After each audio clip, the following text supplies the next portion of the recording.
Hello বন্ধুরা, আসসালামু আলাইকুম। আশা করি সবাই ভালো আছেন। অনেক দিন ধরে চিন্তা ভাবনা করছি যে আপনাদের জন্য একটা ভিডিও বানাবো মালয়েশিয়া স্টাডি সম্পর্কে।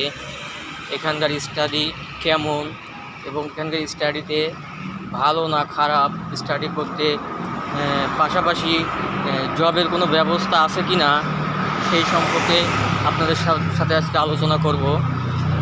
তো আমি আগে ভালো দিকগুলো আমি বলি। মালয়েশিয়ায় যারা স্টাডি করতে চাও, ভালো দিকগুলো, এখানে যারা স্টাডি করে তাদের অনেক সুযোগ সুবিধা আছে। দেখা যাচ্ছে যে চলাফেরা, খাওয়া দাওয়া, যোগাযোগ ব্যবস্থা। যেমন যদি আপনি এখানকার স্টুডেন্ট হন, আপনার ভার্সিটি একটা কার্ড দিবে, এই কার্ড নিয়ে আপনি যেখানে সেখানে যেতে পারবেন হাফ ভাড়ায়।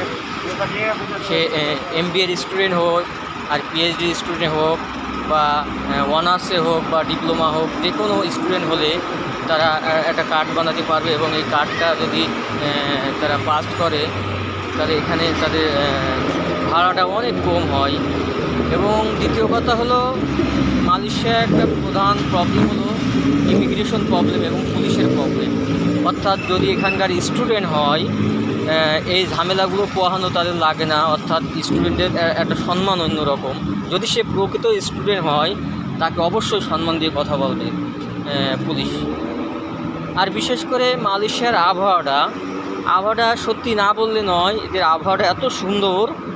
আমরা জানি ইউরোপ, আমেরিকা বা বলেন বা কানাডা বলেন বা অস্ট্রেলিয়া বলেন, অন্য দেশের আবহাওয়াটা কখনো কোল্ড, কখনো হট, কখনো দাবানল, বিভিন্ন প্রতিক্রিয়ার সম্মুখীন হতে হয়। কিন্তু মালয়েশিয়া এমন কোনো প্রতিক্রিয়ার সম্মুখীন হওয়া লাগে না, কারণ এদের আবহাওয়াটা এক ঋতুর দেশ, অর্থাৎ অল টাইম সেম থাকে। এবং দেখা যায় যে প্রতিদিন কোনো না কোনো জায়গায় বৃষ্টি হয়। এই জন্য এদের আবহাওয়াটা খুব চমৎকার। না সহ্য করতে হয় শীত, না সহ্য করতে হয় গরম। হ্যাঁ, এখানে অনেক রোদ পড়ে, তারপরেও অল টাইম বাতাস বয়, এই জন্য গরমটা অনুভব করা যায় না। আপনারা দেখতে পাচ্ছেন প্রচুর রোদ, তারপরেও যে গরমের একটা অনুভূতি, এই অনুভূতিটা পাওয়া যায় না, কারণ সবসময় বাতাস বয়। এদের সব জায়গায় প্রায় গাছগাছালি দিয়ে, অর্থাৎ এটা একটা শহরের ভিতরে, তারপরেও প্রতিনিয়ত সব জায়গায় এদের গাছগাছালি আছে। এদের আবহাওয়াটা এত সুন্দর থাকে, পরিবেশটা। আর বিশেষ করে মালয়েশিয়ায় যারা স্টাডি করতে আসতে চায়, অনেকেই জিজ্ঞাসা করে যে স্টাডির পাশাপাশি জব করা যাবে কি না, এবং সেই জব করে কি স্টাডির খরচটা মেকআপ করা যাবে কি না। আমি বলবো দুইটা সাইড আছে। যদি আপনি এখানে এসে যদি কোনো পার্মানেন্ট জব পান, যেমন আমি জব করে চলে আসছি 8 ঘন্টা সকাল থেকে, এখন মালয়েশিয়া টাইম বেলা 3টা বাজে এবং বাংলাদেশ সময় আমার মনে হয় 1টা বাজে। আমি পার্ট টাইম করি। ইনশাআল্লাহ যদি এমন পার্ট টাইম পার্মানেন্ট জব যদি কেউ পায়, তাহলে ইনশাআল্লাহ অবশ্যই তার খরচার মেকআপ পূরণ করে আরও দেশে কিছু বাড়তি টাকা দিতে পারবো। কিন্তু যদি কেউ পার্মানেন্ট পার্ট টাইম যদি না পায়, দেখা যাচ্ছে যে পার্ট টাইম আছে, তো পার্মানেন্ট পার্ট টাইম যদি না পায়, দেখা যাচ্ছে সপ্তাহে 1 দিন, 2 দিন, 3 দিন এমন পার্ট টাইম আছে। এইগুলো করে সে তার লিভিং কস্ট, অর্থাৎ ফুড কস্ট, এগুলো সে মেকআপ করতে পারবে। সেই ক্ষেত্রে অবশ্যই তার বাড়ির থেকে একটা সাপোর্ট লাগবে, তাছাড়া কখনো সম্ভব না। এই জন্য সবাইকে বলতে চাই, যারা মালয়েশিয়ায় স্টাডি করতে চায় তাদের এই গাইডলাইনগুলো অবশ্যই ফলো করা উচিত। দুইটা সাইড আছে, একটা ব্যাড সাইড, একটা ভালো সাইড। তা আপনারা অনেকে যারা আসতে চান তারা অনেক চিন্তা ভাবনা করেই মালয়েশিয়া আসবেন। তবে এখানকার একটা ভালো দিক হলো এখানকার খাবার খরচ অনেক চিপ, বা যানবাহন পরিবহন খরচও অনেক চিপ। আপনারা যদি এখানে আসতে চান এই সুযোগ সুবিধাগুলো আপনারা পাবেন।